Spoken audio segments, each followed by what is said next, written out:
beginning of the ceremony, I talked about being a very proud Seaway employee, and Bruce's message underscores why.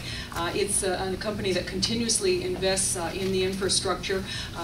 Not too often you hear about a $250 million investment and the money that we invest in our assets, as well as being a green employer and a small carbon footprint. So it's a wonderful place, and I think Bruce outlined that very nicely. This year, we are again very pleased and fortunate to have with us two keynote speakers. It's really the ultimate pairing because these two speakers represent two groups of people that really make the Seaway hum and work. And it's those that ship the goods and those that carry the goods. They're the ones that make it happen, the shippers and the carriers. Our carrier speaker of today is a certified shipmaster and member of the American Bureau of Shipping. He has served as the captain of the Cuyahoga that we have out here today and held a variety of marine positions over the past 31 years and has a long history on the Great Lakes waters. He is both a director of the Canadian Ship Owners Mutual Assurance Association and Chamber of Marine Commerce and continues to serve as the president and CEO of Lower Lakes Towing Limited since 1994.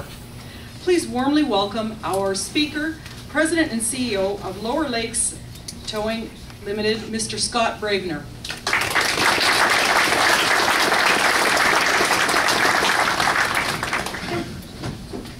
Thank you, Alvina. Good morning, everyone. It is our pleasure to have been selected to officially open the 2013 St. Lawrence Seaway Welland Canal navigation season. Commercial navigation on the Great Lakes and the St. Lawrence River can trace its roots back to August 7, 1679, when LaSalle's sailing vessel, the Griffin, sailed on its maiden voyage. This vast marine highway was responsible for the development of the industrial heartland of North America. Navigation improvements over the last 200 years have enhanced the waterway, resulting in the longest deep draft navigation system in the world, extending 3,700 kilometers into the North American interior. This system enables the movement of approximately 164 million metric tons of cargo annually, is responsible for the employment of 227,000 people, and contributes $35 billion to the economy.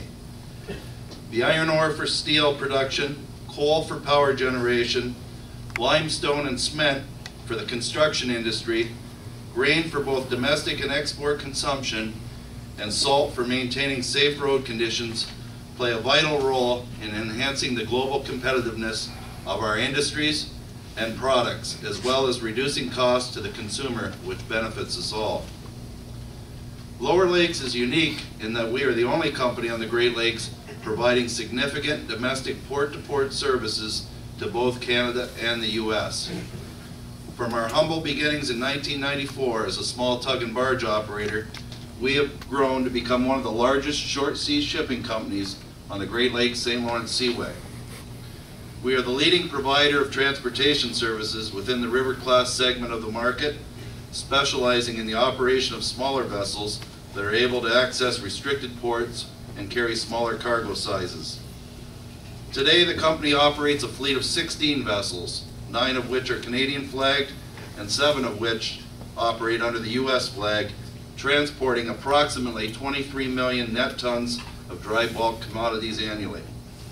To put this tonnage in perspective, it represents 669,800 trucks or 209,334 rail cars.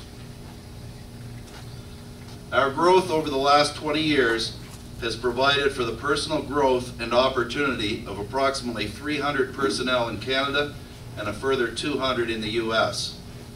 It is our goal to continue to be the employer of choice on the Great Lakes St. Lawrence Seaway system. The feature vessel for today's ceremony is the MV Cuyahoga.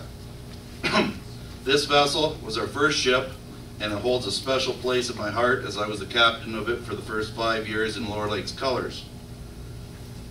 And the vessel today is loaded with approximately 14,200 metric tons of pelletized blast furnace slag, which is a byproduct of the steel making process of the ArcelorMittal Dofasco plant in Hamilton, Ontario.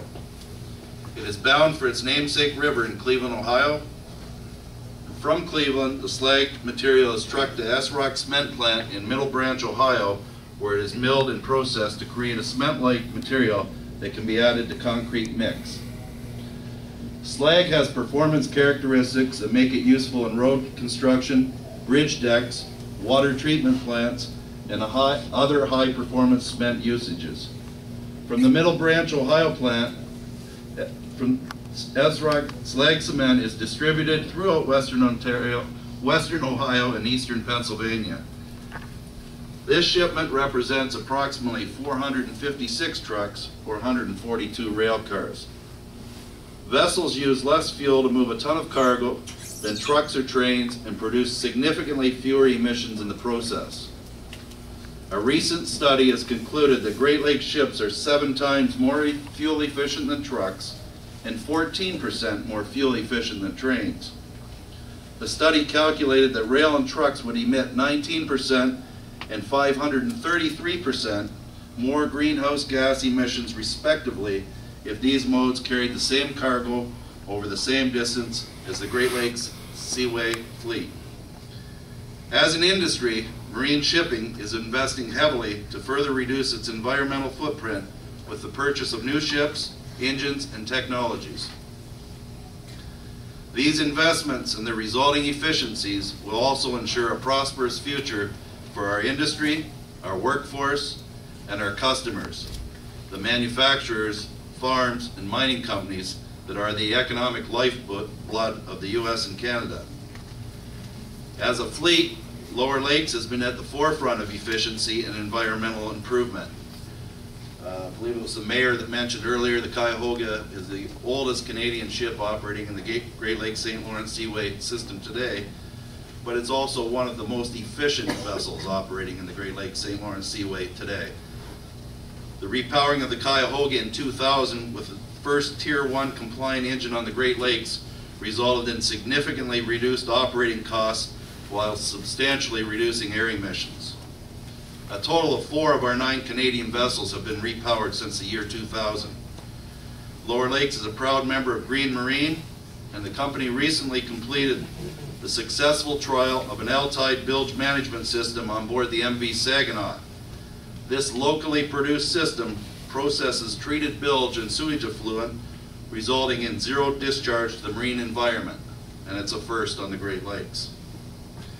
Future improvements include exhaust gas scrubbing units on heavy fuel oil vessels to further reduce air emissions, and potential repowerings to use more environmentally friendly LNG as a fuel source.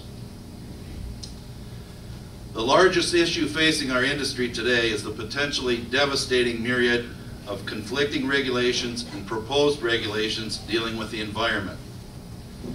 As stewards of these essential bodies of water, we are very cognizant of our role in both protecting and enhancing the environment in which we operate and live. Politicians and bureaucrats in their regulatory zeal must ensure that their decisions are based on sound science and practical solutions, or run the risk of possible environmental degradation due to modal shifts. Ballast water treatment regulations are the largest single threat to the viability of the Great Lakes St. Lawrence Seaway system. Today, the ballast water regulations in the system are the most stringent in the world, and the St. Lawrence Seaway Management Corporation and their U.S. counterparts have played an instrumental role in eliminating the introduction of new AIS, aquatic invasive species. Since the implementation in 2006 of the compulsory ballast water exchange flushing regime and the inspection enforcement program, there have not been any new NIS, non-indigenous species, detected in the Great Lakes ecosystem due to ballast water. Notwithstanding the success of the current regulatory regime, several government agencies have been extremely active in recent years in acting and proposing new, duplicative, often unharmonized, and usually impractical ballast water statutes and regulations. The U.S. Coast Guard has come forward with sensible and practical proposals for regulating ballast water discharges and treatment. Key elements of the rulemaking include practicality, heavily based on what can be achieved by existing equipment and testing protocols. Allows built-in review of standards and applicability as science and technology progresses. Exempts vessels that are currently operating exclusively within the Great Lakes St. Lawrence waterway. Domestic vessels exempt from the IMO performance standard. Non-discriminatory, treats all Canadian and U.S. domestic vessels equally. And harmonized with the IMO, International Maritime Organization. Ships entering from outside domestic waters must adhere to IMO ballast water performance standards and timelines.